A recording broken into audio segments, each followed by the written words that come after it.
Sa nakaraang buhay, pagkatapos kong tanggihan ang snow cream na ipinadala ni Jianjun, bumagsak ako sa pagsusulit. At nilagnat pa ako. Huli na akong nalagutan ng hininga sa kamalig. Samantalang si Jianjun na nagpadala sa akin ng snow cream, ay nakapasok pa sa isang kilalang lugar. At naging presidente ng kumpanyang nagkakahalaga ng daan-daang bilyon. Pagdilat muli ng mata ko, napabalik ako sa panahon na nakilala ko si Jianjun. Noong araw na ibinigay ko ang snow cream. Qiufang, binabati kita. Ang test mo sa pagkakataong ito ay pasado talaga. Ikaw ang pinakamataas sa buong klase. Ito, espesyal kong binili sa bayan. Na snow cream para sa iyo. Kapag ginamit mo ito sa mukha mo, tiyak na mas gaganda ka. Ako, talagang bumalik ako sa buhay. Jianjun, talagang galante ka. Itong snow cream. Ang sosyal tingnan. Dapat ilang piraso pa ang makuha mong isang kahon. Qiufang, buksan mo na at subukan mo. Salamat, Kuya Jianjun. Napakamahal nito. Hindi ko pwedeng tanggapin. Magkaklase lang naman tayo, ano bang kailangan pang maging formal?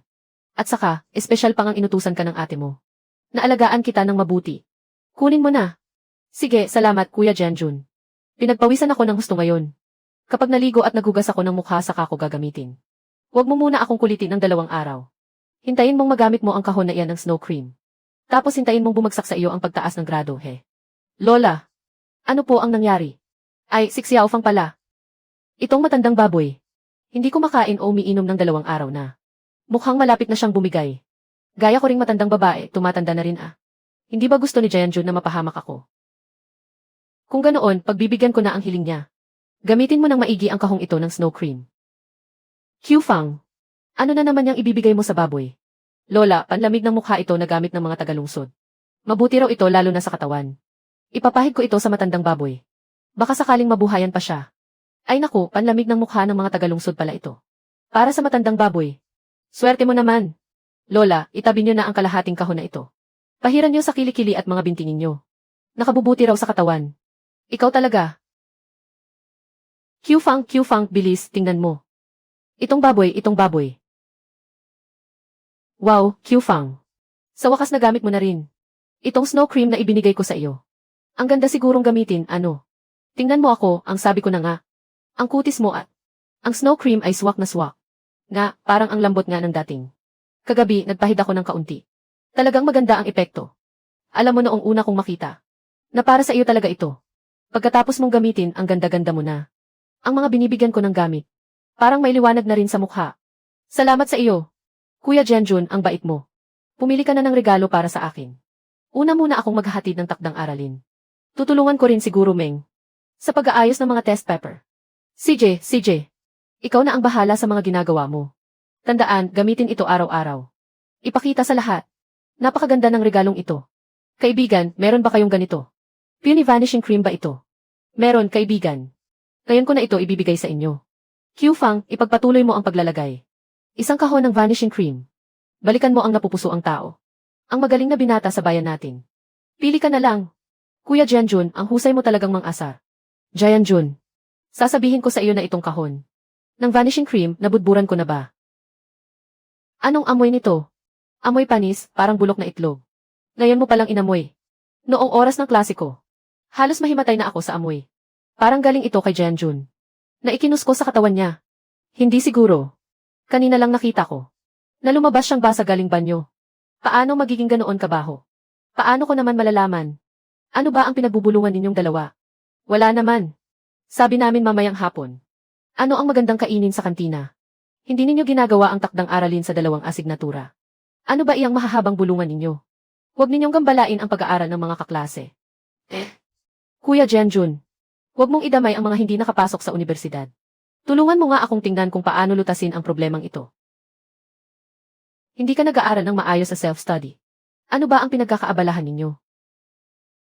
Madam, nagpalista na po ako. Sa patimpalak ng sanaysay ng paaralan. Pakitingnan po ang sanaysay kong ito. May problema ba? Wala namang malaking problema. Dalhin mo sa opisina at ipasa. Sige na lang kay Director Wang. Madam, ano pong nangyari sa inyo?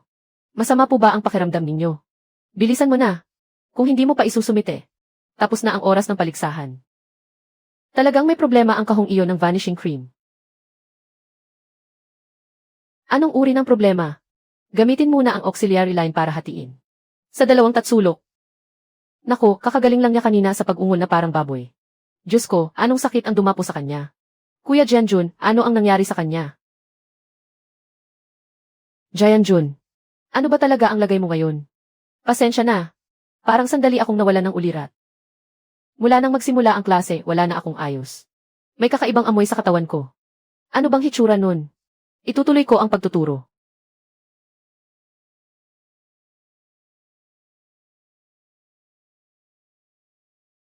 Naku, parang may kakaiba.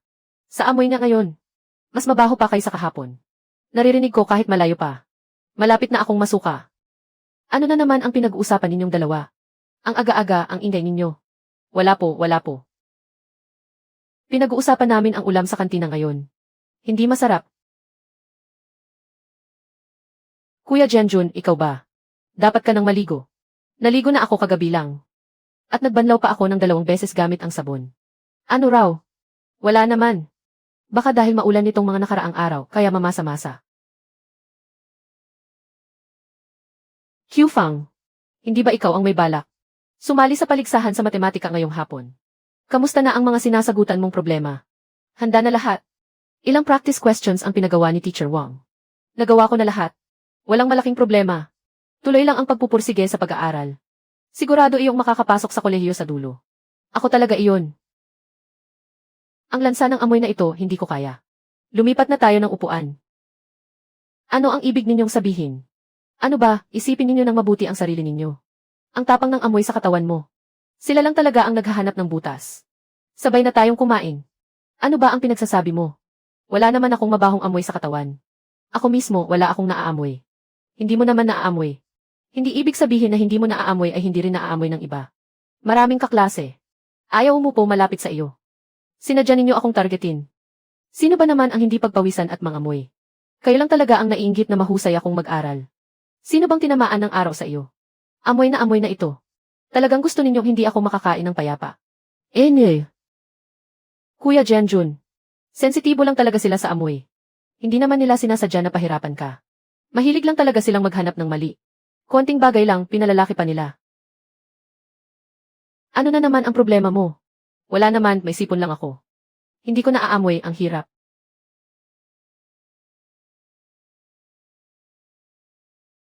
Anak ko, narinig mo na ba ang lahat ng brace na iyon, nakakapaglaway na siya. Narinig ko na. Parang nakakain na ng karne ang amoy. Bakit ka tumatawa? Kumain na ako ng almusal. Bawal bang magutom ang tiyan? Sinasabi mo, ano na naman ang ginawa ni Jianjun? Lalong lumalabo na siya nitong mga huli. Sino ba ang nakakaalam? Baka napagod siya ng todo sa pag-review. Kaya hindi maganda ang kondisyon niya. Kuya Jianjun, bagalan mo ang kain mo. Walang aagaw sa iyo. Hindi mo na kailangang pakialaman ako. Ako, natatakot lang ako na mabulunan ka. Hindi mo ba naririnig? Sabi ko, wag mo akong pakialaman. Mabilis man o mabagal, kakain ako. Wala kang pakialam doon. Kuya Jianjun, nag-aalala lang ako sa iyo. Kuya Jianjun, kakain ka pa ba o hindi? Kung hindi, akin na lang.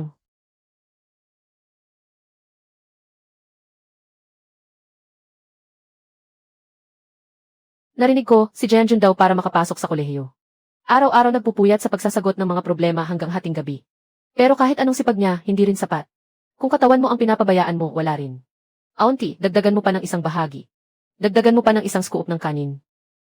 Mga kaklase, ilagay muna ninyo ang mga ballpen. May magandang balita ako para sa inyo. Li Qiufang. Kagagaling lang ng kaklase natin sa bayan. At nakakuha ng unang gantimpala sa paligsahan sa matematika. Qiufang, ang galing mo. Ito ang unang beses sa klase natin na may nanalo ng premyo sa paligsahan sa county. Li Qiufang na kaklase. Sa pagkakataong ito, naparangalan mo ang paaralan natin. Tiyak na may ibibigay na premyong salapi ang paaralan. At saka, nakapag-apply na ako sa paaralan. Si kaklase Li Qiufang ay pupunta sa probinsya para sumali sa paligsahan sa pakikipagpalitan ng kaalaman sa pagsusulit sa kolehiyo. Hindi lang naman siya sasali sa kompetisyon. May premyo rin, di ba? Anong ikinakabigla mo riyan? Huwag kang makipagsabayan kay Li Qiufang. Marunong siyang makisama, pero sa likod, iba ang pakpak. Pinakamahusay pa nga siyang umarte. Li Qiufang, ano bang ikinayayabang mo? Hindi mo naman nakuha ang premyo dahil lang sa pagsali ni Jianjun sa paligsahan.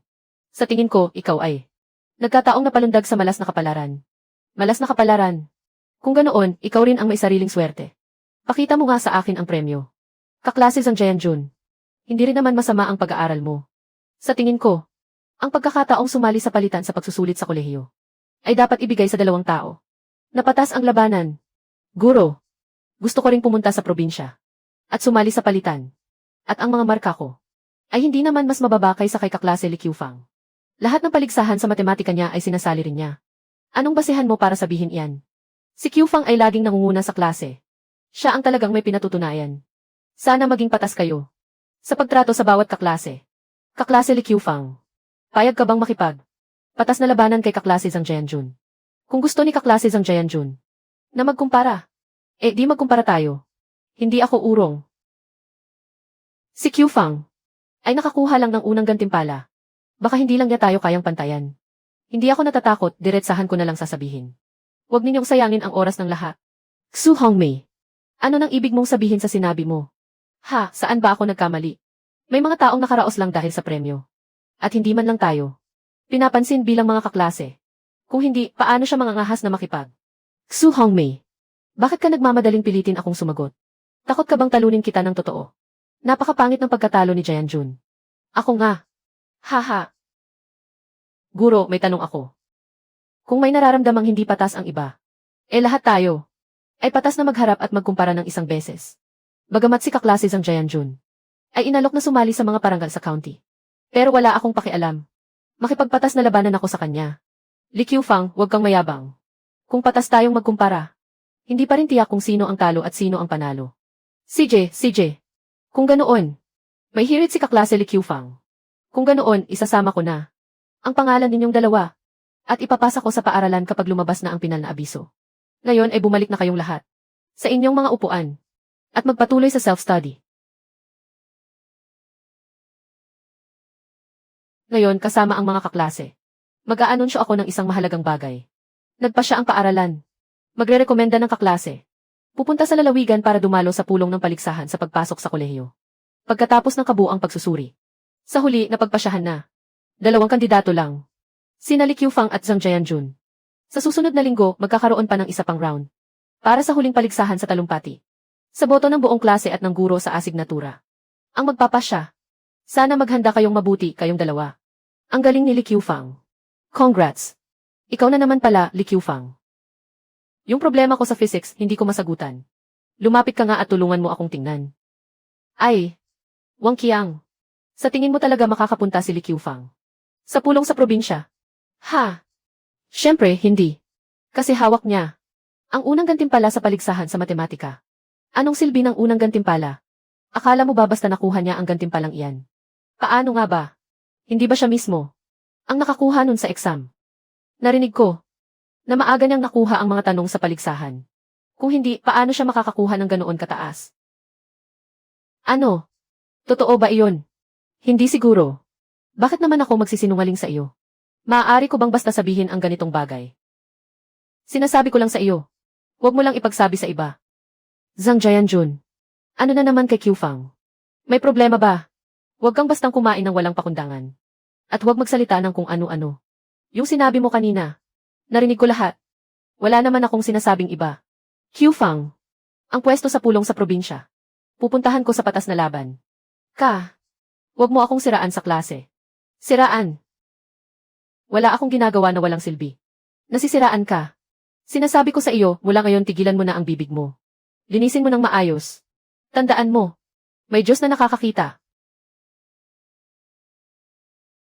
Kuya Jianjun, pinaplano mo ba ito? Lumayo ka sa akin. Habang umaalis ay tumitingin pa.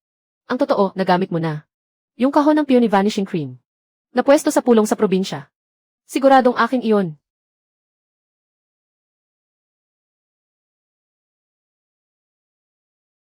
Akin ang mapapangasawa ko. Bakit mas malakas pa ang amoy na ito kaysa sa kusina? Halos hindi na makatao ang silid na ito. Hindi naman. Hindi ba niya mismo naaamoy? Nakaupo ako sa tabi niya araw-araw at nasusuka ako sa baho. Gusto ko nang palitan ng pwesto ang guro. Kayong dalawa, may pagtatapos na ba o wala pa?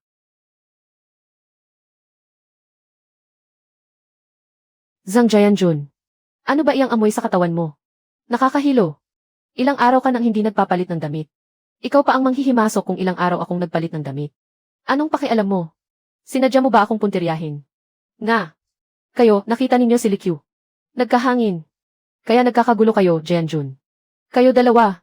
Talagang walang kwenta. Hoy, Qiufang. Sasabihin ko sa inyo. Ako ang siguradong makakakuha ng pwesto sa exchange meeting. Huwag mong isipin na aagawin mo sa akin.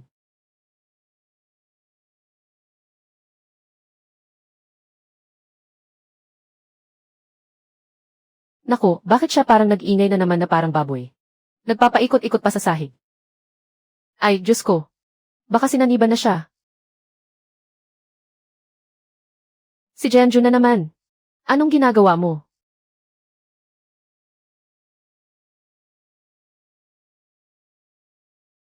Ako, wala naman akong ginawa.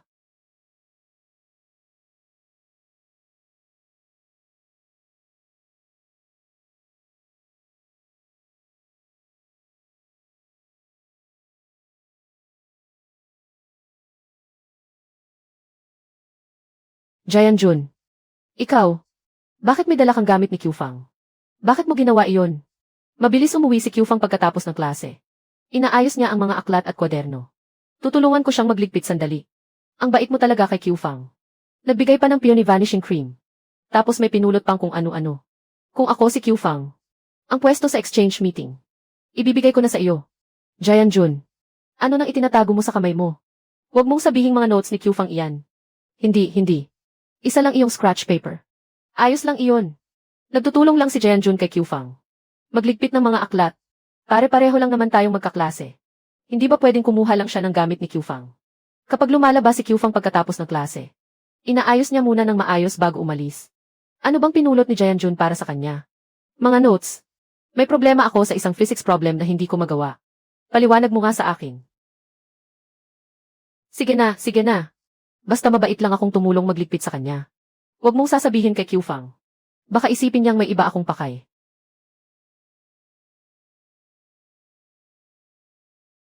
Noong tanghali, nakaupo si Jianjun sa harap ng mesa mo. Nang matagal na panahon, hindi ko alam kung ano ang ginagawa niya. Tapos tinakpan pa niya para sa kanya. Sabi nga, tumutulong lang daw siyang magligpit ng gamit. Mag-ingat ka. Alam ko na. Salamat sa iyo, Jianjun. Sana bukas sa oras ng talumpati. Kaya mo pang matawa. Ang talumpating ito ay pasasalamat ko sa iyo. Ngayon sisimulan na ang paligsahan sa talumpati. Pakitang umakyat sa entablado si classmate Jianjun para magsalita. Handa na si classmate Qiufang. Mga guro, mga kaklase, magandang araw. Ang paksa ng talumpati ko ngayong araw ay kung paano nagiging mahusay ang guro at nagkakaroon ng mabuting estudyante. Una sa lahat, gusto kong magpasalamat sa math teacher ko. Salamat sa pagbibigay niya sa akin ng isang materyales na salungat ang estilo para maintindihan ko kung ano ang tinatawag na tamad na estudyante. Kung papalarin, makakasama ako sa exchange meeting sa probinsya. Sisiguraduhin kong maayos akong magtanong sa mga guro sa probinsya kung ano ba talaga ang estilo na gaya ng klase namin ng math teacher. At hindi yung iisang problemang inuulit ng 3 beses. Tapos may mga kaklaseng hindi pa rin nakakaintindi. Hahaha. Jianjun, iyan ba ang sinasabi mo na tao? Hindi. Guro, pakinggan mo muna ang paliwanag ko. Hindi ako ang sumulat niyan.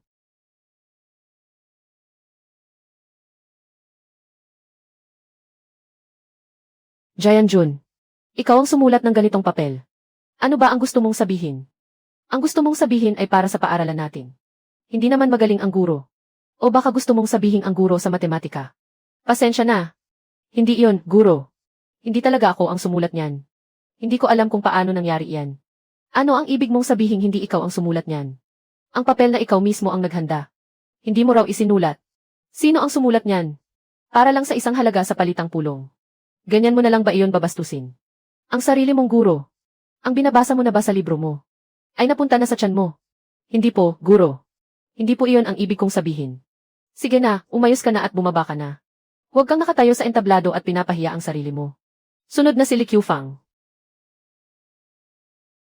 Mga guro, mga kaklase, magandang araw. Ang paksa ng talumpati ko ngayon ay pahalagahan ang bawat pagkakataong matuto. Ang magkaroon tayo ng pagkakataon ngayon na makapag-aral ay dapat nating ipagpasalamat. Maganda yan. Ang talumpati ni kaklaseng Li Qiufang ay maayos ang tindig, malinaw ang pag-iisip. Lalo na ang paggalang niya sa guro. Iyan ang dapat tularan ng buong klase. Dapat tularan ng buong klase iyan. Kaklaseng Li Qiufang. Talagang napahiya mo kami. Ganyan ang itsura ng mabuting estudyante.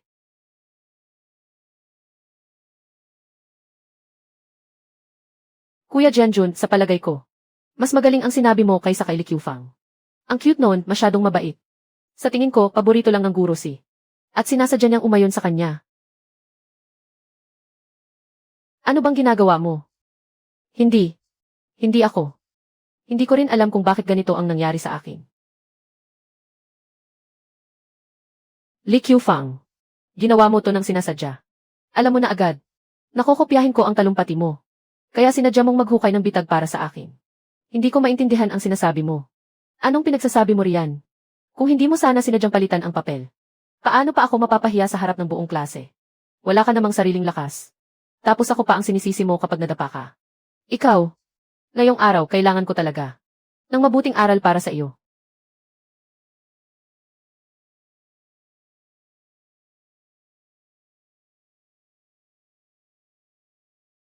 Mali ata ang narinig ko. Parang maamong baboy ang tunog. Galing mismo sa bibig niya. Hindi ako ang gumawa niyan.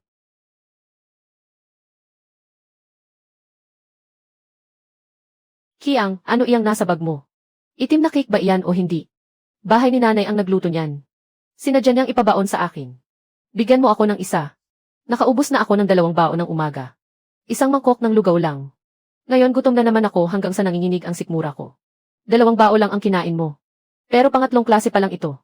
Sinong sikmura mo walang ilalim? Hindi ko rin alam. Lately, sobrang dali kong magutom. Kapag hindi ko makain, sumasakit agad ang tiyan ko. Iyan lang naman. Ako rin, kulang pa ang kain ko. Salamat, Kiang. Tama, Juan. Ikaw ang kumuha ng labano sa loob ng gilid. Ikaw ang kumuha ng labano sa loob ng tabihan. Dagdagan mo pa ako ng 2. Ang laki ng kain mo, nakakatakot na. 20 gin ng bigas sa isang buwan. Hindi pa rin sapat yan para sa'yo. Siyempre naman. 12 araw pa lang ngayong buwan. Wala na ang bigas. Araw-araw na lang kaming kumakain ng oats at atsara. Halos masuka na kami. Jianjun, ilang araw ka nang hindi naliligo. Ano ba amoy mo? Wala naman, maestra. Kakapaligo ko lang kahapon. Naghilamos pa ako kaninang umaga. 3 beses pa nga akong naglagay ng sabong panlaba. Ang amoy ng sabon mo, halo na. Kasama ang asim at baho ng kulungan ng baboy. Mas lalong hindi ka nais-nais. Kahit mula sa malayo, sumasakit na ang ulo ko sa amoy. Nga, Jianjun. Kakalipat ko lang sa tabi mo. Habang nagsusulat ng assignment. Halos nasuka na ako. Hindi naman ganoon kawa. Sigurado. Ang talas ng ilong ninyong mga tao. Kahit ano, naamoy ko agad. Ipasa mo na ang assignment mo sa pag-uwi. Gumawa ka ulit ng bagong kopya. Pagkatapos mong matapos, dalhin mo sa entablado ng pagtalumpati. Huwag pumasok sa opisina. Lumayo ka sa akin. Talagang hindi ako niloko ng baliw na iyon. Sa unang yugto ng pagpapalitan ng kapalaran. Magkakaroon ng panahon ng pag-aayos ng katawan. Pag natapos ang pagpapalitan, maglalaho lahat ng mga kalokohang ito. Pagdating ng panahon, makakapasa ako sa isang kilalang universidad. Makakakuha ako ng scholarship. Sino pa ang mga ngahas na mang-iwan sa akin?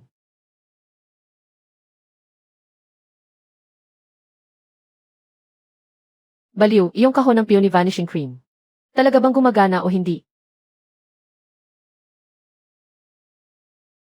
Hindi ba sinabi mo na kapag ginamit ni Li Qiufang ang kahon ng Peony Vanishing Cream, mamamalas siya? At ako naman ang aangat ang kapalaran ko. Pero bakit siya okay pa rin ngayon? Nanalo pa nga siya ng unang gantimpala sa math competition. Samantalang ako, nangangamoy na ang katawan ko. Iniiwasan na ako ng lahat. 15% pa lang ang pagpapalit ng kapalaran. Nasa yugto pa ng pag-aayos ng katawan. Mangyaring maghintay ng may pasensya, host. Bakit ang bagal naman ng 15%? Konti pang tiis lang. Magagawa ko ng baguhin ang kapalaran ko. Alaynan. Jianjun. Ano ba't parang pagod na pagod ka riyan? Qiufang. Wala naman. Pupunta lang ako. Doon para maglinis sandali. Mukha kang sobrang pangit ang pakiramdam. Mabigat din ang eyebags mo. Gusto mo bang mag-leave muna? Umuwi ka at magpahinga ng 2 araw. Ay, hindi na kailangan, hindi na kailangan. Ako lang kasi nitong mga nakaraang araw. Sobrang stress kaya hindi makatulog. Ayos na ako pagkatapos ng 2 araw. Malapit na ang college entrance exam. Hanggang gabi nag-aaral ang mga kaklase ko. Hindi rin ako magpapahuli. Laban lang. Q-Fang, Q-Fang. Magpuyat ka at mag-aral ka ng husto. Mas lalo kang magsikap. Mas marami ang makukuha kong swerte. Kapag bagsak ka na at uwi ka para magbungkal ng lupa. Matagal na akong napunta sa universidad sa lungsod ng lalawigan. Magsisimula bukas ng hapon ang sports meet ng paaralan sa Tagsibol. Isa na lang ang kulang sa klase natin. Ang sasali sa 3,000 metrong takbuhan. Q-Fang, maganda ang takbo mo noon sa sports meet. Ikaw pa rin ang sasali sa pagkakataong ito. Pasensya na, madam. Nagkasakit ang tiyan ko nitong 2 araw. Ang sakit ng tiyan ko, grabe.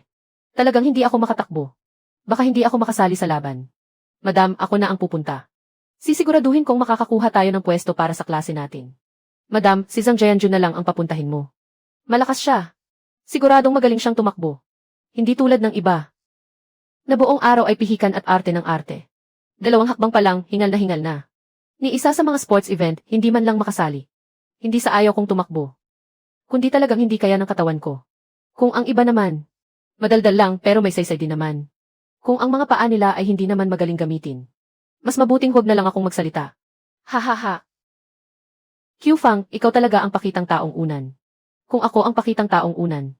Ikaw naman ay isang punong bungkos na bulok na kartada. Si Kuya Jianjun, naiinggit lang siya. Siguradong makakakuha ka ng unang pwesto. Para mapahiya ang mga hindi naniniwala sa'yo. At mapatingin silang mabuti. Tama, Jianjun. Pagkatapos mong tumakbo, huwag kalimutan maligo. Huwag mong pasunugin sa amoy ang buong kantina. Yon ang talagang makakapagbigay ng danga sa klase natin. Q-Fang, hintayin mo lang. Siguradong makakakuha ako ng unang pwesto. Kapag nangyari yon, ililibre ko kayong lahat ng inuming may gas. Wow! Jianjun, sa kalagayan mo ngayon. Huwag kang tumakbo hanggang mahilo ka na, sapat na yon. Laban lang, laban lang, laban lang. Mga kalahok, handa na. Anong amoy yan? Hindi ko na kaya. Maghihilamos lang ako ng ilong ko. Itigil muna agad. Bakit, ako ba hindi rin tumakbo? Itong kaklase na ito.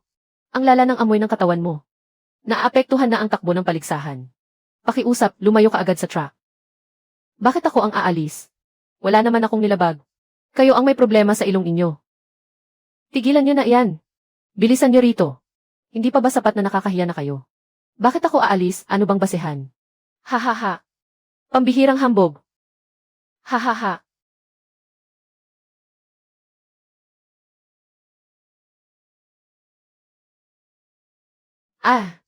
Jianjun. Pwede ba kayong pumunta sa ospital at magpatingin? Hindi na talaga matitirhan ang dormitoryong ito. Bukas pa lang pagbukas ko ng pinto. Tanong na agad sa amin ng mga katabing kwarto. Kung naglilinis ba kami ng dumi? Sabi ko naman sa kanila wala akong sakit. Sadyang nitong mga huling araw, sobra lang akong pinagpapawisan. Bukas, mas hugasan ko pa.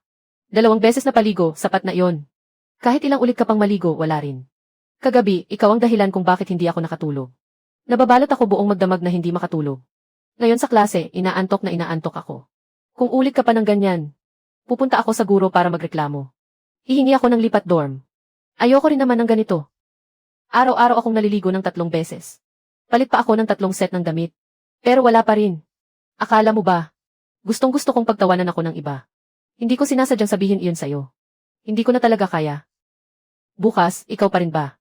Ang magpatingin sa health center. Baka naman sakit sa balat iyon. Sige, bukas na lang ako pupunta.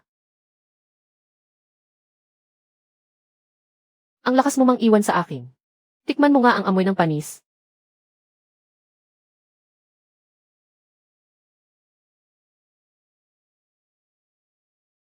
Hindi ako papayag na ako ang lugi. Bakit niya ako pinapahiya sa lahat? Babalikan ko talaga siya.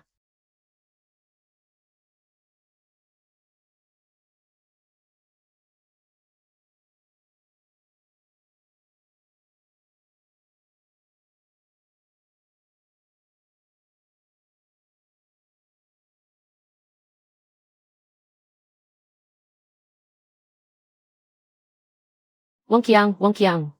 Wang Qiang, Wang Qiang. Huwag ka nang matulog, ipasa mo na ang takdang aralin. Ay, hindi pwede. Nawala ng malay si Wang Qiang. Tawagin ninyo ang tao.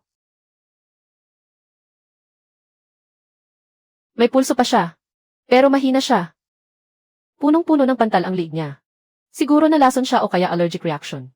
Pupunta ako ngayon sa opisina para tawagin si Teacher Ma. Naku, anak ko. Ano nang nangyari kay Wang Qiang? Kahapon, si Wang Qiang at si Zhang Jianjun ay nag-away. Sinabi niya na ang baho ng katawan niya. Ang dahilan kaya sumakit ang ulo niya. Tapos gusto pa raw niyang humingi ng lipat dorm. Baka allergic reaction lang talaga siya ngayon. Hindi kaya si Zhang Jianjun ang nagkalat niyan. Huwag kang basta-basta magsalita. Ano bang kinalaman niyan sa akin? Sigurado si Wang Qiang ang may gawa niyan. Baka may nakain siyang mali. Huwag ninyong lahat ipasa sa akin ang sisi. Na, huwag ka namang manira ng walang basehan. Huwag kang basta magkalat ng paratang. 2 salita lang, pumirmi na siya sa kama. Hindi rin tatama ang bagay na ito sa kapatid ni Jianjun. Walang tumatama. Darating na agad ang doktor. Buksan muna lahat ng bintanang may kurtina. Buksan muna lahat ng bintana at pinto. Para may hangin na dumaloy.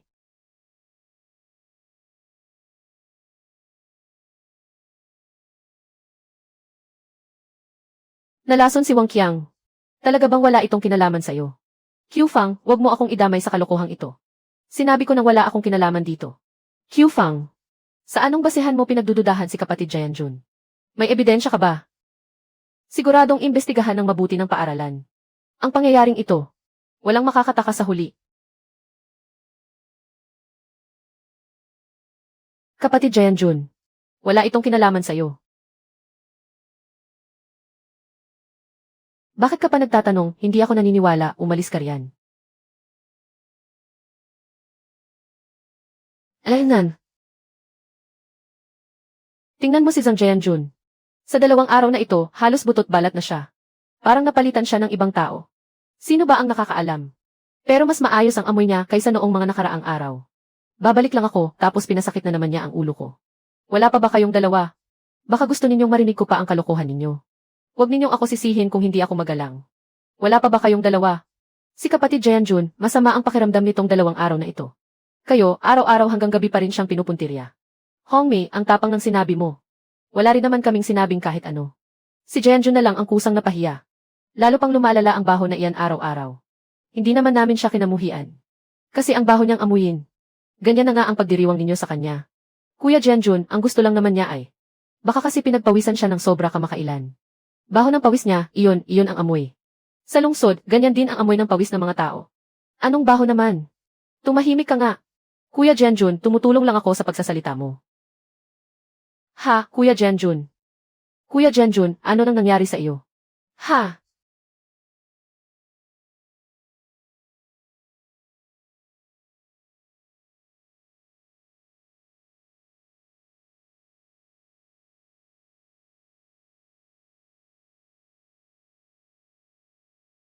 Ano ba talaga ang nangyayari dito? Hindi ba't sabi natin palitan ang swerte? Kahit ang college entrance exam, hindi ko napasok. At ngayon, ang baho-baho ko na hindi na pwede.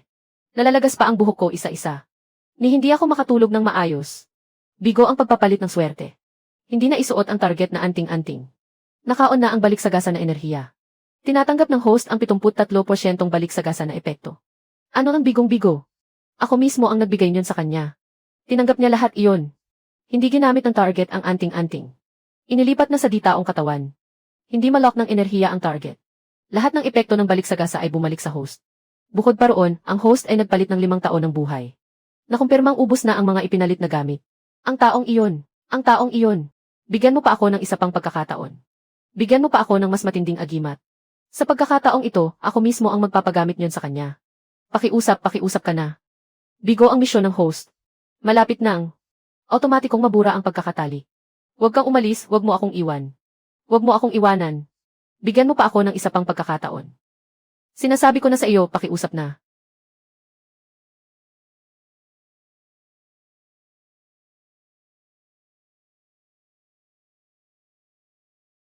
Nandito ka na pala, Qiu Fang. Alam ko na agad. Nasa puso mo pa rin ako. Mukhang si Jianjun. Ang plano mong kunin ang swerte ko ay pumalpak na. Tingnan mo ang hitsura mo. Mukhang nakatikim ka na rin ng baliksagasa. Paano mo nalaman? Impossible. Hindi mo dapat alam iyon. Sabihin ko na sa iyo ang totoo. Iyong binigay mong kahon ng Peony Vanishing Cream sa akin ay hindi ko naman ginamit. Ano? Ipinahid ko iyon sa baboy sa baryo. Pumangit palalo ang ilong niyan. Sa tingin ko, ngayon, Nasa baboy na ang lahat ng swerte mo. Ikaw, hayop ka, papatayin kita.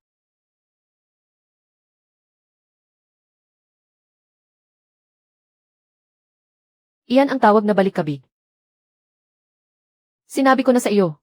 Ang masama, may kapalit din.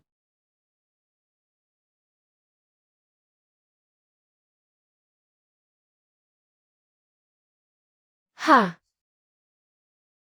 Kuya Jianjun, ano nang nangyari sa iyo? Kausapin mo naman ako. Buwisit. Buwisit na bakuran. Templo. Buwisit na bakuran at templo. Kuya Jianjun. Paulit-ulit niyang inuulit ang ilang salitang ito. Sigurado akong may itinatago siyang. Kung ano mang bagay na iniwan ko. Ha? Ha? Kuya Jianjun. Ang lugar na sinabi mo, dito ba? Kumusta po, bagong may-ari? Sino ba ang nagsasalita? Ikaw, tao ka ba o multo? Hindi ako tao. Hindi rin multo. Kaya kong ipagpalit ang swerte. Gusto mo bang maging bagong may-ari ko? Ano ba ang may-ari? Kilala mo ba si Zhang Jianjun? Siya ang nagdala sa akin dito. Si Zhang Jianjun ang dati kong may-ari. Kaya kong tuparin ang hiling ng may-ari. Gusto ni Zhang Jianjun na makapasok sa kolehiyo. Binigyan ko siya ng pagkakataon, ikaw naman. Ano ang gusto mo? Gusto kitang mapangasawa, Jianjun. Ganyan na si Kuya Jianjun. Ano naman ang mapapala ko kung pakakasalan ko siya? Hindi pwedeng habang buhay na lang. Maghihirap lang ako. Mas mabuti pang humanap ng mas maayos. Gusto ko ng magandang kapalaran sa pag-aasawa. Gusto kong mapunta sa syudad. Gusto kong kumain ng rasyong pangbayan. Habang buhay akong busog sa kain at bihis. Iyan ba ang hiling mo, may-ari? Bilisan mo at tuparin mo para sa akin. Nabuksan na ang sistema ng pagpapalit ng swerte. Matagumpay na naitali. Gawa pala sa pilak. Kung isuot ko ba ito, mapapakasalan ko na ang tagalungsod.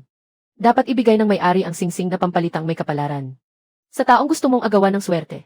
Pag nabisuhan na ang target ng anting-anting, ang kanyang pag-ibig, ay lilipat na sa may-ari. Ang mahal na bagay na ito. Ibibigay mo lang sa iba. Ang malas naman ng bagay na ito. Sino naman ang pagbibigyan mo? Si Li Qiufang na walang hiya na iyon. Talagang malakas ang swerte niya. Kung maagaw ko ang kanyang kapalaran sa pag-ibig, habang buhay na akong hindi mag-aalala. Hongmei, may problema ka ba? Noong una, mali ako, Qiufang. Palagi mo akong tinutulungan. Nahihirapan ka sa akin, Jianjun. Ngayong wala na si Jianjun. Naiintindihan ko na rin. Tayo pa rin ang magkapatid. Ang singsing na ito ay ibinigay sa akin ng nanay ko. Ibibigay ko sa iyo. Ituring mo na lang na pambayad ko sa iyo.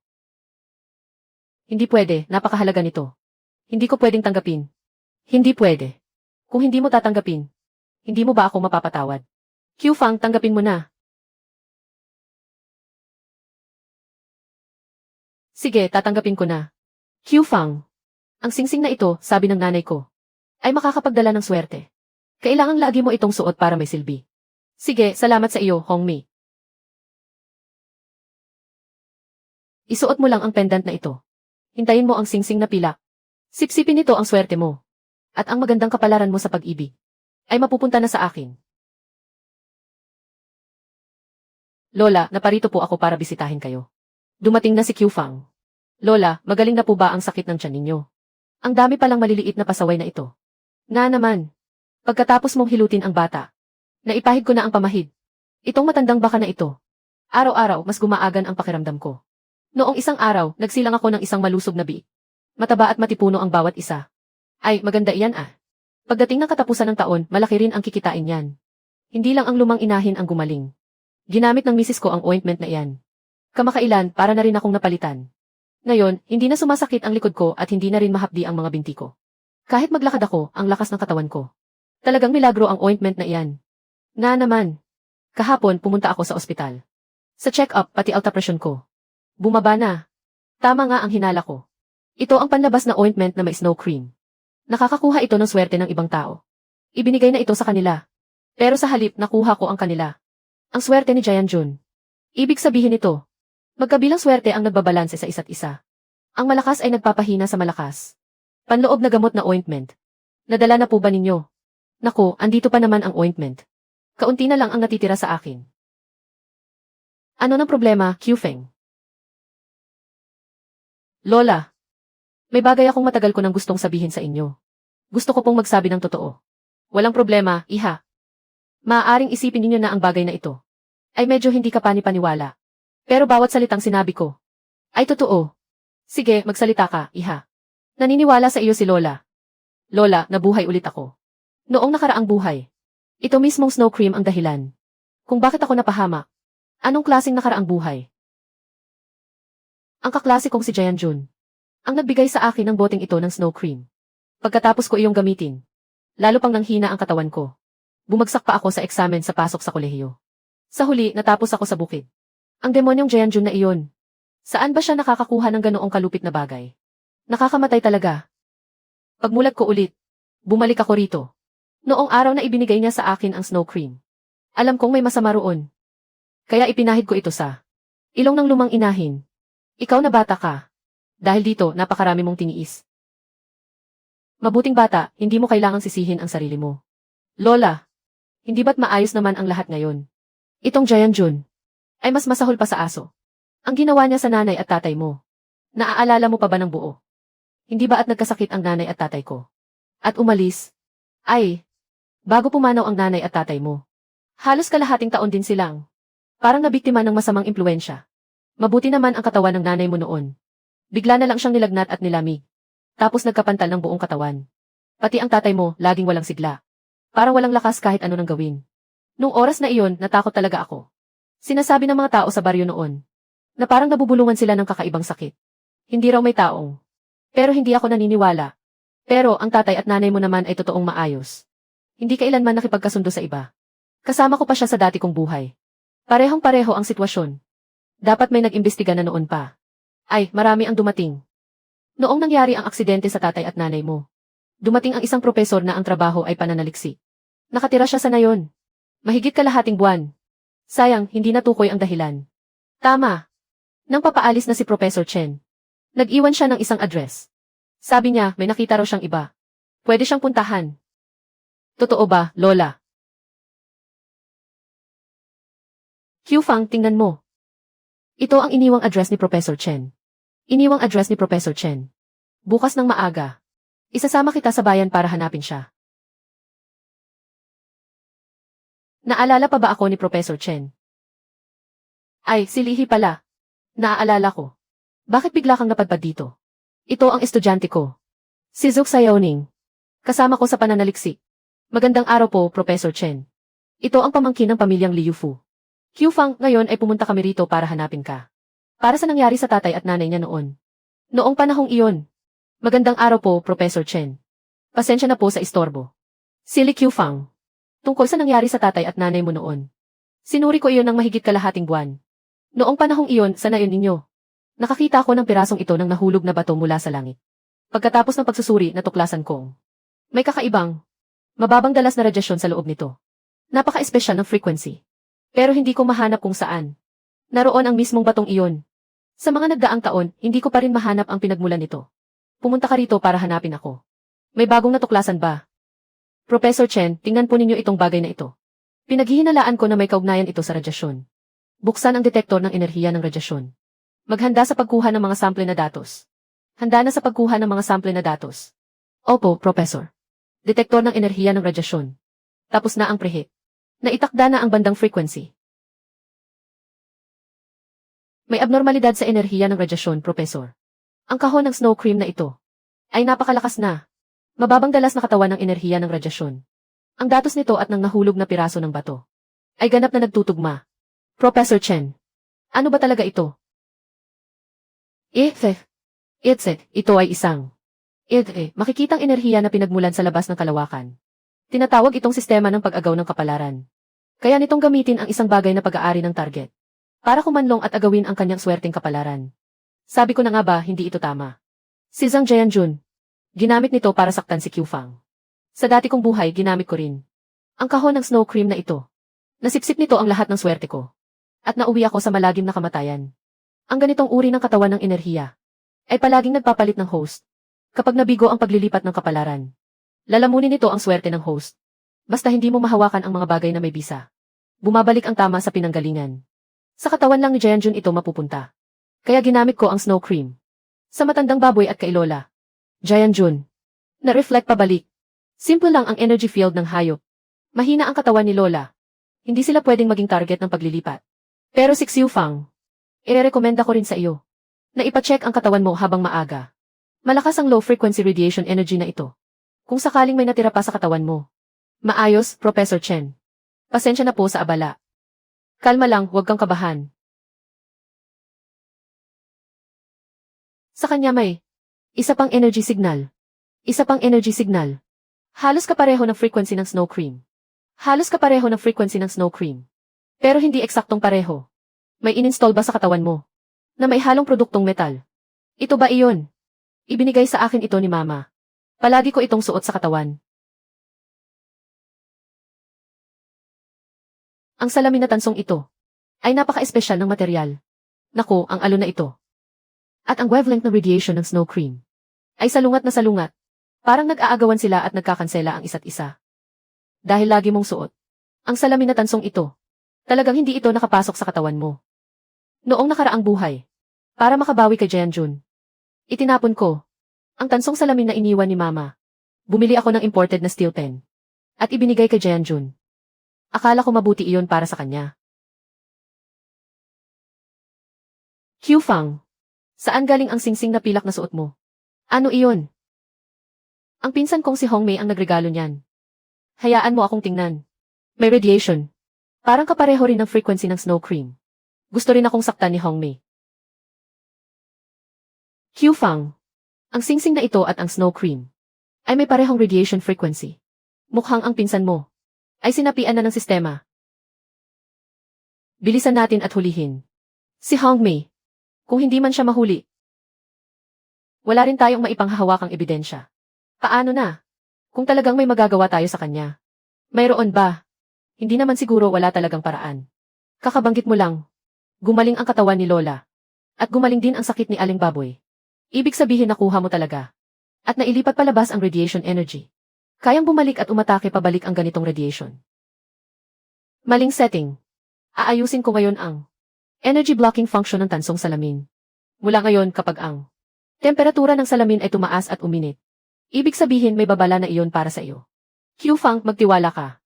Sa pagkakataong ito, tiyak mahahanap natin ang radiation na pinagmumulan nito. At pasya ko na rin na isama si Xia Oning sa pag-uwi sa baryo kasama mo. Nandyan pa rin ang pinagmumulan ng radiation. Nasa may tabi ng nayon ninyo. Salamat, Professor Chen. Salamat, Xia Oning. Ang singsing na ito ni Lola Qiu Fang at halos kapareho lang ng laki mo. Isuot mo muna para takpan ang tenga at mata ng mga tao. Lola, paano naman gagana ito? Ang singsing na ito ay talagang ikaw ang gagalaw sa mga maduduming bagay. Hindi ko na mapapasan iyan, Lola. Naayos na ang tansong salamin ni Qiu Fang. Kapag uminit ang tansong salamin, kailangang mag-ingat ng husto. Kailangan kong malaman ito. Si Hongmei, gusto niyang sumipsip ng swerte, pero para saan pa ba? Hello. Ako si Hongmei. Hindi pwede, hindi pwede. Sa tingin ko, hindi bagay. Kaya pala gusto niyang sumipsip ng swerte. At humanap ng matinong mapapangasawa. Hongmei, kung ganoon ang gusto mo, mag-asawa ka ng matinong tao. Ako na ang tutulong sa iyo.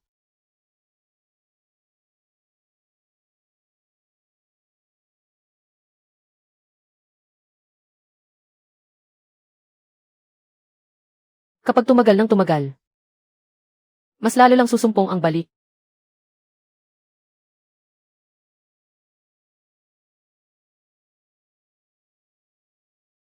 Narinig kong sundalo ka. Kailan mo ako papakasalan? Kakauwi ko lang sa unit. Hindi ko pa naisip yan. Kailan mo iisipin? Bukas pwede ba o sa susunod na araw? Uwi muna ako sa unit. Pakiramdam ko hindi bagay. Sandali lang, Hongmei. Kakastart pa lang ng laro mo. Doktor, ano sa tingin mo ang lagay ko? Said, wala namang malaking problema sa katawan mo. Pwede ba akong pakasalan mo? Hindi pwede, hindi pwede.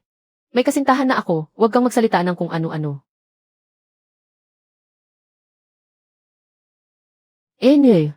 Hindi marunong makiramdam.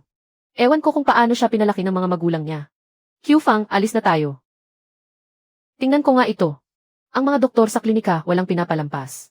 Sinuri niya ako ng kalahating araw at sinabing wala naman akong sakit. Wala raw pero hindi mabuntis. Hindi naman madali ang pinagdadaanan ng hipag mo.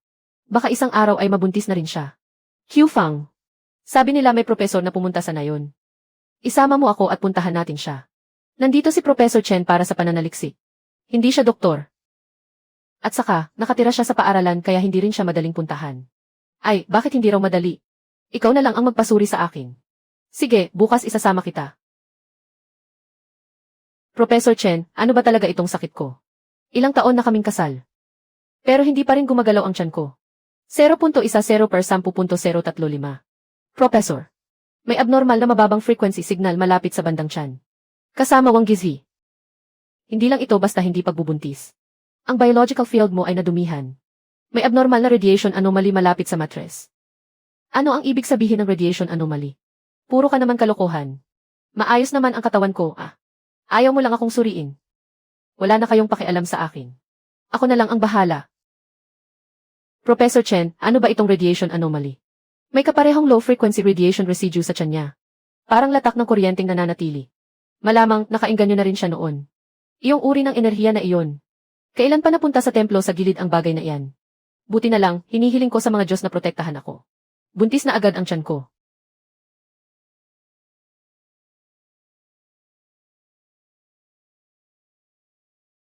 Hahaha.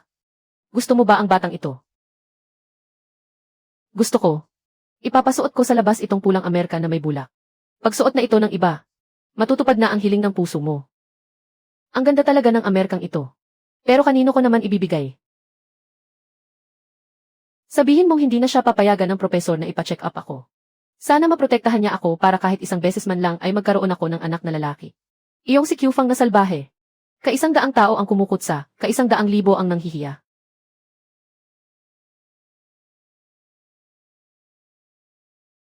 Hindi ako mag-aasawa, hindi ako mag-aasawa. Kahit patayin ako, hindi ako mag-aasawa ng lalaking iyon. Ano bang kaguluhan ang ginawa ng batang iyan? Iniregalo na raw niyan lahat ng handa sa kasal. Kung tungkol sa diborsyo, hindi talaga namin kayang isuko ang taong iyan. Lahat iyan ay gawa ng sarili kong ate. Ngayon, pinag-uusapan na iyan sa buong nayon. Hindi siya marunong makinig sa hiya at kumakapit pa sa lalaki. Pati ibang tao, sinasabi pa nila. Sinasabi nilang malas ang pangalan ng pamilya namin. Noong isang araw, pumunta ako sa katabing nayon para tingnan ang ipagpapatuloy ko. Pagkarinig niya na ako ay, kapatid ni Xu Hongmei. Umalis siya nang hindi lumilingon. Ano bang sumpang nagawa ko? Nanganak pa ako ng asungot na humihingi ng utang. Hongmei. Hongmei. Pinasama mo pa ang buong pamilya. Tigilan mo na ang iyak, mag-asawa ka na lang. Tinanggap ko na ang mga handa sa kasal.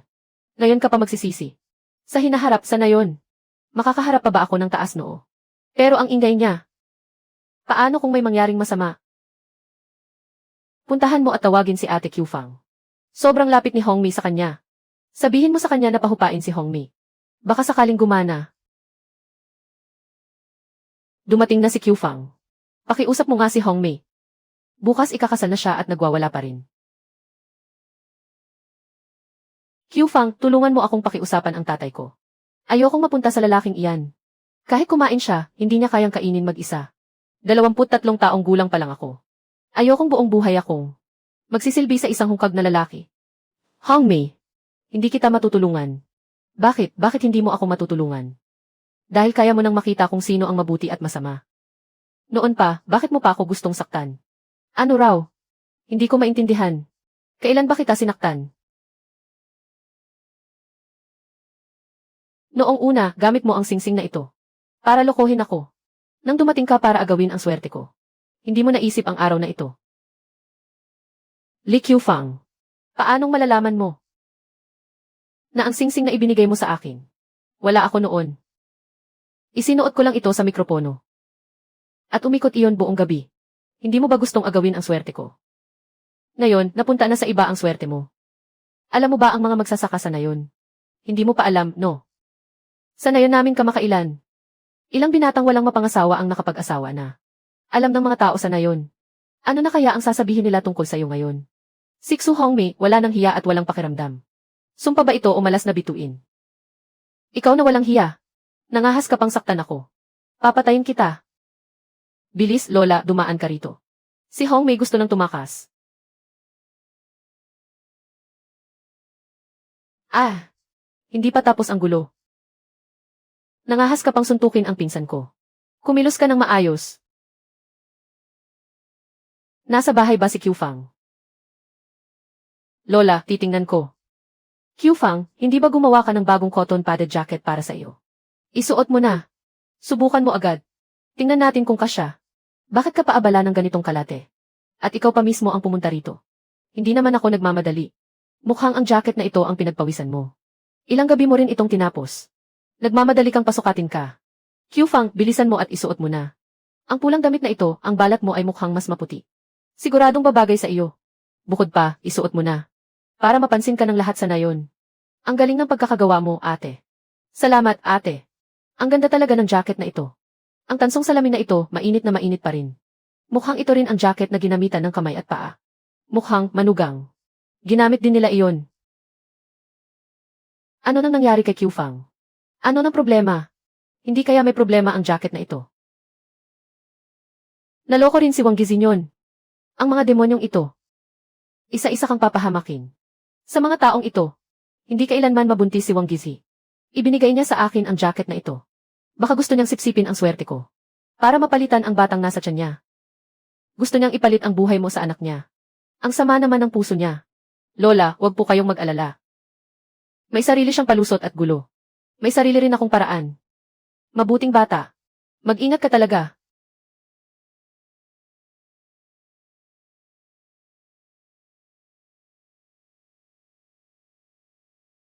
Ayos na.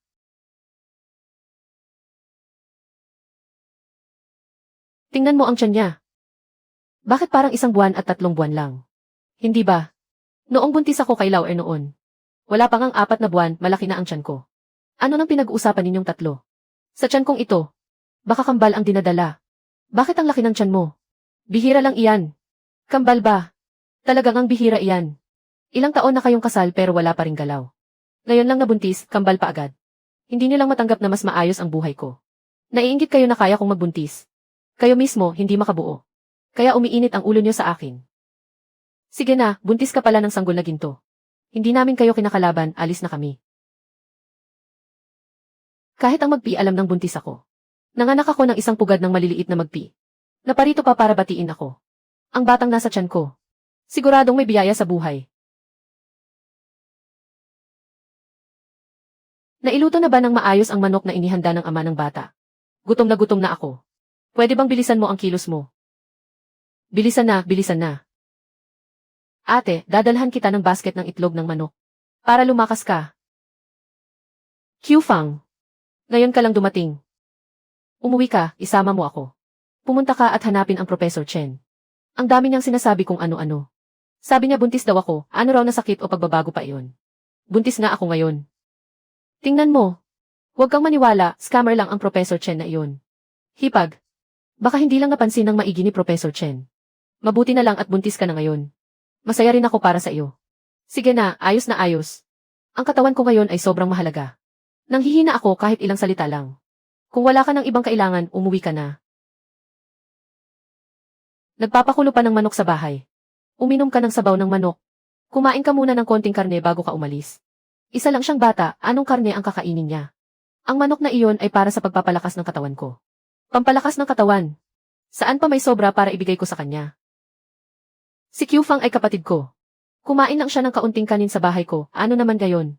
Ano nga, sabi mo ano? Parang gutom na yata ang kapatid mo. O baka nagdadala na siya ng sanggol. Maaga umalis si nanay at tatay. Ako na lang ang bahala sa kapatid kong si Qiufang. Masama ba kung mas alagaan ko siya? Noong una, kung hindi ka lang talaga nagpasimuno ng paghihiwalay. Si Qiufang na lang. Ang hirap na ngang mag-isa sa labas. Alam ko na agad, ako si Li Qiusheng. Kaya galit na galit ka sa akin dahil sa hiwalayan. Sige, gusto mo pala ng karne ha? Kung ganoon, ipaliwanag mo ng malinaw. Sabi ni Professor Chen, may sakit daw ako. Bakit ngayon parang may bata sa tiyan ko? Saan naman nanggaling iyon? Ipaliwanag mo sa akin. Hindi ba tapos na ang usapang iyon? Tapos na raw, sino ang nagsabing tapos na? Siya ang nakipagtrabaho sa iba para lokohin ako. Tapos noong sabihing may sakit daw ako. Bakit hindi ikaw ang magsalita para sa akin? Ngayon kinakampihan mo pa siya. Ako ang napangasawa ninyo sa pamilyang Lee sa mga taon na ito. Ako ang nagtiis at nagpasan. Dito at doon. Ako lang mag-isa ang umasikaso sa lahat. Ngayon lang ako nagkaroon ng ganitong pagkakataon na mabuntis. At ikaw naman. Bantayan mo ang kapatid mo at makipag-agawan ka pa sa akin sa karne. Tama ang sinabi ng hipag mo. Ang manok na ito ay para sa pagpapalakas ng katawan niya. Hindi na ako sasawsaw pa. Sige, mauuna na ako. Hipag, alagaan mo ng mabuti ang sarili mo. Hipag, ang tiyan mo ay parang kakaiba. Parang 3 buwan na. Mahigit kalahating buwan. Pero parang 3 buwan na sa ibang tao. Gusto mo bang dalhin siya sa bayan para ipasuri? Li Qiufang, ano ba ang sinasabi mo? Ginamot mo ba ang anak ko? Malaki ang tiyan ko, ano naman doon? Ang kambal na pagbubuntis ay malaki talaga. Hipag, nagkamali ka ng intindi. Ang iniisip ko lang, kung kambal talaga ang dinadala mo, mas mabuting magpasuri ka sa bayan para malinaw at panatag ang loob mo. Sakto, dadaan ang kuya ko para dalhan ka. Bumili ka ng kaunting vitamin at pampalakas ng katawan. Sige na, ayos na. Alam ko ang ginagawa ko. Ano pa ba ang ginagawa ni Qiusheng? Malapit nang mapanis ang manok. Bilisan mong haluin. Hipag, mukhang maganda ang lagay mo ngayon. Baka hindi na iyon magtatagal. Kamag-anak ba ng pamilyang Wang Gizi iyon? Lalabas na ang resulta ng pagsusuri. Hindi buntis ang mahal mo, kundi may malaking bukol sa tiyan niya. Anong bukol? Hindi bata ang nasa tiyan ng manugang ko. Impossible. Bata ang nasa tiyan ko. Kayong mga walang silbing doktor. Hindi lang talaga makita. Bata ang nasa tiyan ko. Kambal pa. Suriin mong mabuti ako ulit. Masama ang pakiramdam ko. Kuya, ikaw na ang bahala. Ikaw lang, ikaw lang. Nilagyan mo ng sumpa ang anak ko. Matagal mo na akong gustong saktan. Ikaw, punyeta ka. Kuya.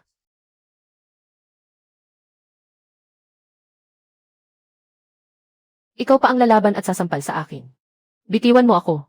Pagbalik ko, i-report kita sa tatay ko. Ipapabugbog kita sa kanya. Tumahimik ka.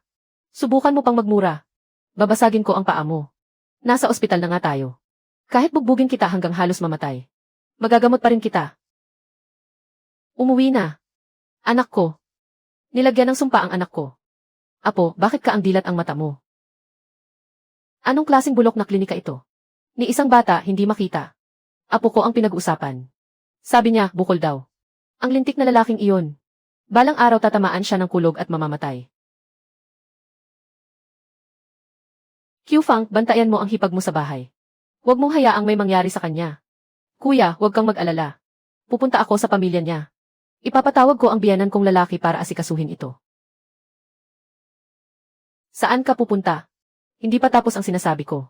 Ikaw, palihim ka lang palaging umiilag sa akin.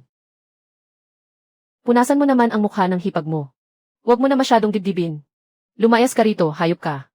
Hindi kita kailangan pang pakialaman. Hindi lang sa bayan ng hipag mo, hindi rin dito sa county makita. Hindi ibig sabihin wala rin sa ibang lugar.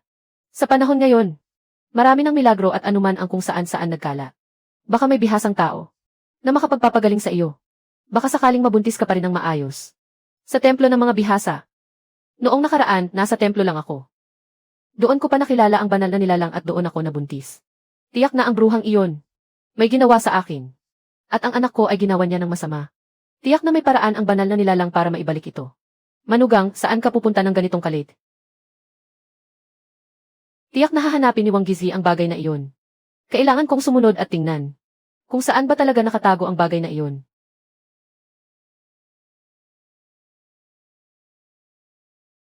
Banal na nilalang, tulungan mo ako. Buntis na ako ng malinaw. Pero sabi ng doktor sa tiyan ko, ay may bukol. Saan na napunta ang anak ko? May natukoy na target na hindi pa nagsusuot ng anting-anting. Tinigil ang pagpapalitan ng kapalaran. Nabigo ang misyon ng host. Nagsimula na ang pagbalikwas ng enerhiya. Anong nabigo? Banal na nilalang. Ikaw ba ang nagkamali? Malinaw na ibinigay ko kay Li Qiufang ang cotton coat. Nakita ko mismo na tinanggap niya iyon. Walang nakita na mali. Ang bagay na ito ay hindi pa nagamit ng target. Ganap na nailipat ang lahat ng negatibong epekto. Kasalukuyang enerhiya ng pagsipsip ng balik. 78 sa bawat 100. Malapit nang alisin ng sistema ang pagkakatali. Anong klaseng Diyos o espiritu iyan? Sa tingin ko halimaw ka. Ang anak mong ipinambayad sa akin. May halimaw nga. Aba, nasa bulwagan ng templong wasak na ito ang batong iyon. Pero, sobrang lakas na ng enerhiya nito ngayon. Natatakot akong mag-isa lang ako. Wala rin akong magawa laban dito. Saka si Gizzy ay natakot na rin ng husto. Kailangan ko pang bantayan siya. Baka mamaya gabi na. Kapag may nangyaring hindi inaasahan. Umuwi muna tayo. Sabihin mo kay Professor Chen ang lugar na ito. At hayaan siyang magpadala ng mga tao para magsiyasat. Halimaw.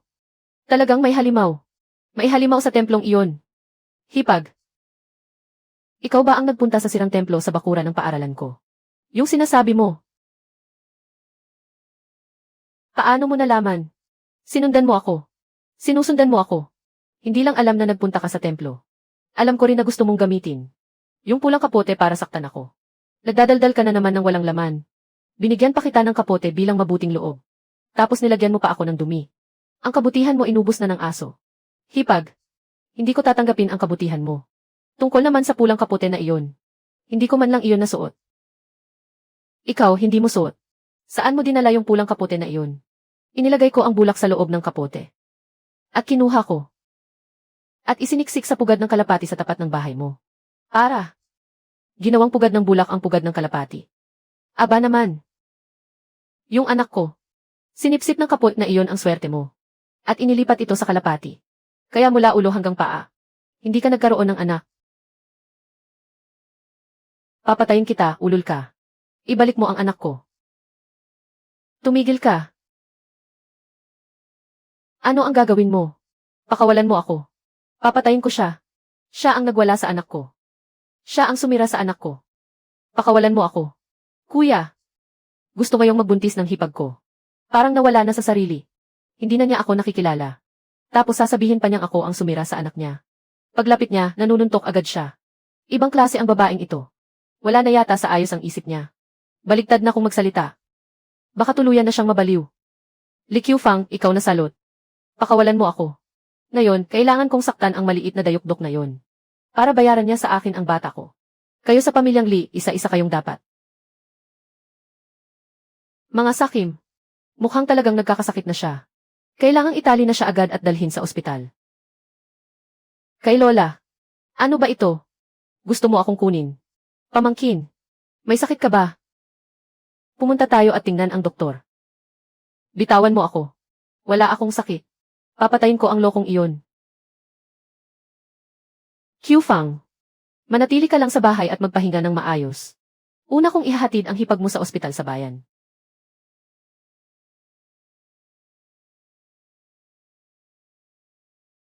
Qiufang. Bakit ka nagkakagulo ng ganyan? Ano ang nangyari? Professor Chen. Nasaan na yung nakita kong bagay? Nasa sulok ng bakuran ng paaralan.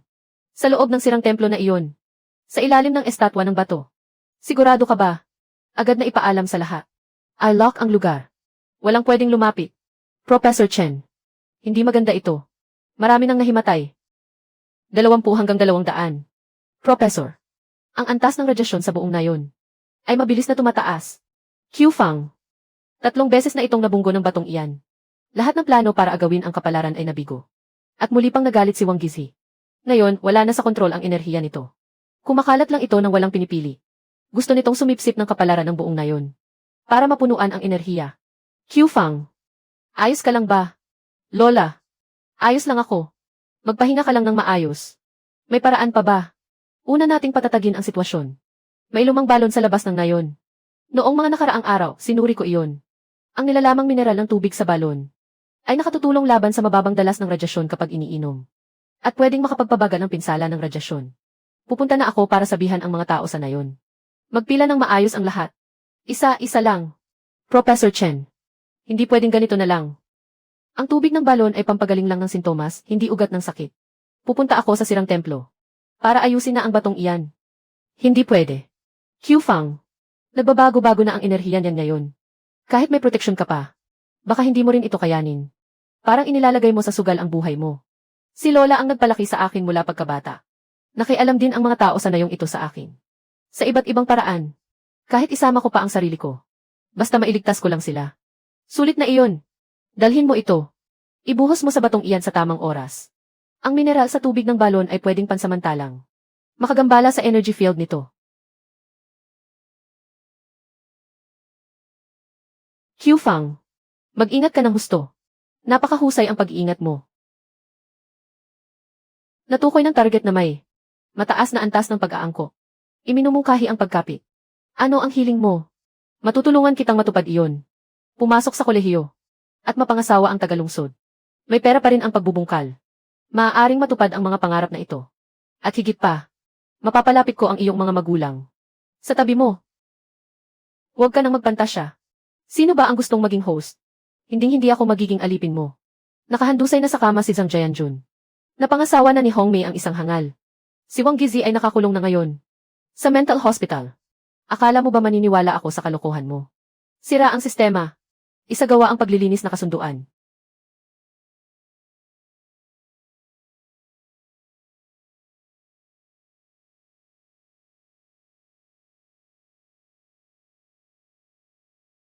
Ibalik mo sa akin ang buhay ng aking mga magulang. Hindi balance ang energy field. Gumuho ang core structure. Kyufang na ate. Kyufang na ate. Magising ka na. Bilisan mo.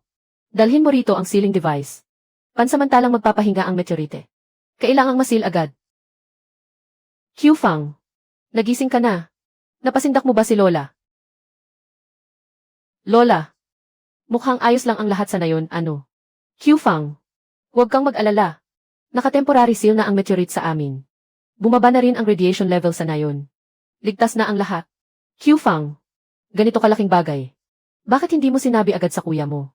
Kung may nangyari sa iyo, ano ang isasagot ko kina itay at inay? Kuya. Ayos lang ako. Kyufang. Naipasa ko na ang ulat ng sitwasyon na ito. Sa probinsya. Ito ang ipinadala sa iyo ng probinsya. 1,000 yuan na gantimpala. Para sa pagtuklas at pagtulong. Sa pagkuha ng kakaibang materyal. Nay. Naghiganti na ako para sa inyo. Pakisabi kung sinong kasama si Li Kyufang. May sulat ka. Galing ito sa Normal University ng Provincial City. Lola, kuya. Pumasa ako sa Provincial Normal University. Pumasa si Kyufang sa kolehiyo. Una na kaming galing sa baryo. Na nagkaroon ng unang babaeng estudyante sa kolehiyo. Kyufang. Huwag kang umiyak. Dapat masaya ka. Kung buhay pa si itay at inay. Tiyak na matutuwa rin sila. Kyufang Pagdating mo sa lungsod ng probinsya. Kumain kang mabuti. At mag-aral kang mabuti. Huwag kang magtipid sa gastos. Kyufang. Kapag nasa eskwelahan ka na, sumulat ka sa kuya mo. Nandoon naman ang kuya mo sa bahay. Huwag kang mag-alala, ayos na. Lola, kuya. Aalis na ako. Ingatan ninyong mabuti ang katawan ninyo. Itay, inay. Sinira ako ni Zhang Jianjun habang buhay. Hinangad ni Hongmei na nakawin ang kapalaran ko. At si Wang Gizi naman ang gusto ang buhay ko. Pero sa huli, sila rin ang nagkamali sa sarili nilang hakbang. At panahon ko nang umalis. Sa sarili kong landas na ako.